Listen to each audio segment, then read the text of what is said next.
Сәлем болса қалдарыңдар, бүгін біз сіздерге арнайы суши жасап үйретеміз. Біріншіден өзім үйренемін, сосын сіздерге үйретемін. В общем, по ходу дела жаймен көре бересіздер ғой. Сұрақтарыңыз болса пікірден міндетті түрде қалдырыңыздар, лайк басып, комментарий қалдырыңыздар. Бүгін бізге көмектесетін Думан бауырымыз. Думаннан жаймен сұрақтар қоя береміз ғой. Сөйтіп, Мицукан деген бір соуспен арнайылап дайындалған күріш болады ғой, да? Күріш не важно, любой. Ал Мицуканды мен бір жерден алғанда үйде пісіретін болсам?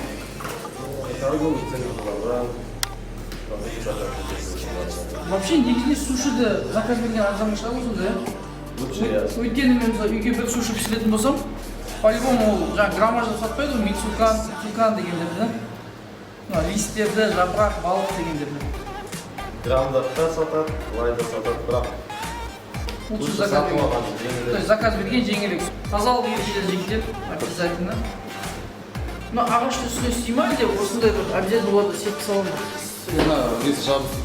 Жабып қалмашы ғой. Шынымен де пісіріп жемейтін болсаңыз, ол өте қымбатқа шығар. Сіздерге порционно мынандай ешкім сатпайды, өкінішке орай. Сіз амал жоқ, бір 100-200 грамм аласыз. Ал 200 граммдан, білмеймін, қанша суши шығады, 200 грамм қызыл балықтан? Бір Филадельфияға 40 граммнан кетеді. 200 граммға сен 5 Филадельфия жейсің ғой, үшін. Бұл нереально вкус, да? Сен максимум 2 жейсің. Қалғаны уже просто мясо болып қалады. Ұмытып кетесіз, холодильникке или морозильникке салып, ол бұзылады сосын. Сол үшін заказ беру керек. А бірақ ерігіп жүрсең, неге болмасына. Лайфхактарыңды. Кухняның өзінің лайфхактары ғой, қауырлар. Дәке, сонда мына жерге не қосамыз біз? Мицукан қосамыз, тұз қосамыз, қант қосамыз. Уксус қосамыз, е?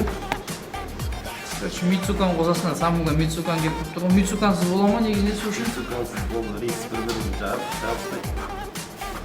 Рис бір-бірімен жабысу керек па? Жабысады, әрі дәм береді. Біздің қазақта ботқа пісірсе и так жабысқан ма? Ол нори деген нәрсе жектерден айттық қой. Негізінде бұл үлкендеу болады, соны екіге бөлесе. Сосын широковатый жері бар, бүдір жері. Ол бетке қарап тұра ма? Жоқ, иә, бұл жерге рис жағылады. Екінші жағына балық қойылады. Иә, балық қойылады. То есть өзі ғана широковатый жақ, бүдір гідір жерлері бар. Соған күріш салынады ғой, түсіп қалмауы үшін. Кетті. Бас жағына қоямыз.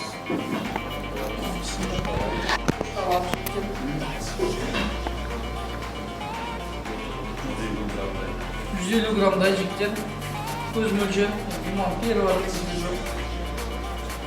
Бұны ортаға қоямыз. Міне жіктер ортаға қоямыз.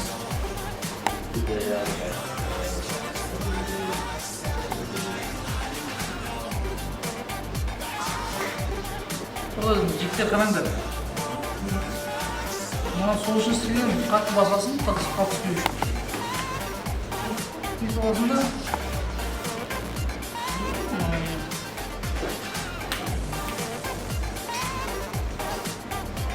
ішіндегі домалақ ақ осы екен жіктер, сыр екен. Мен бұрында майонез ба деп жүретінмін. Сыр екен. Ал біз жылжып жатыр ма? Осылай ма? Иә, орай. Енді келесін тағы. Енді басқаннан кейін Өзі оралады. қайттан жүгіресің, жүгіртесің. Жүгірсең өзі оралады.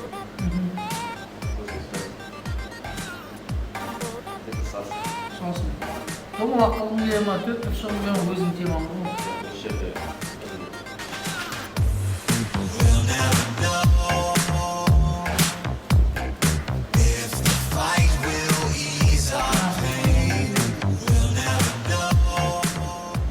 Ютубта көргенде оңай емес.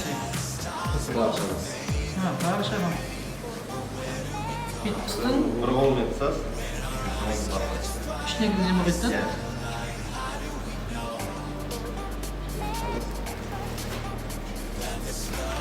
Короче, мамалардың құрметтеңдер, оңай емес тамақ пісіру. Жоқ, көп болмайды. Осылай аламын. Иә, осылай аламын. Екеуі емес. Мына қалай кесесіңдер? Бұны Шапка. мүмкін.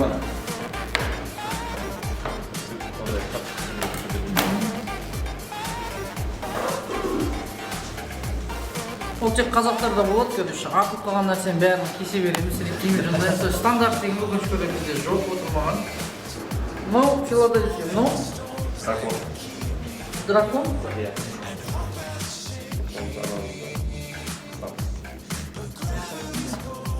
Енді дайын болған ролды 10 бөлікке бөлеміз. Сонымен шапшылаймыз. Дәл оған Тойдың боларына болатсыз дейді. Біз қазір сол оформление өте маңызды, подача. Негізі қайсы микрофон бөлдік? Васаби ма или анау не ма? Екеуі де микробты. Шөп па. Васаби мен анау имбирді жейсіз. Сол кезде анау болуы мүмкін бактерияларды нейтрализовать етеді. Бұл өтірік болуы мүмкін, шын болуы мүмкін, бірақ бірге жеген кезде тәтті болады. Мектебімде осындай керемет тамақ.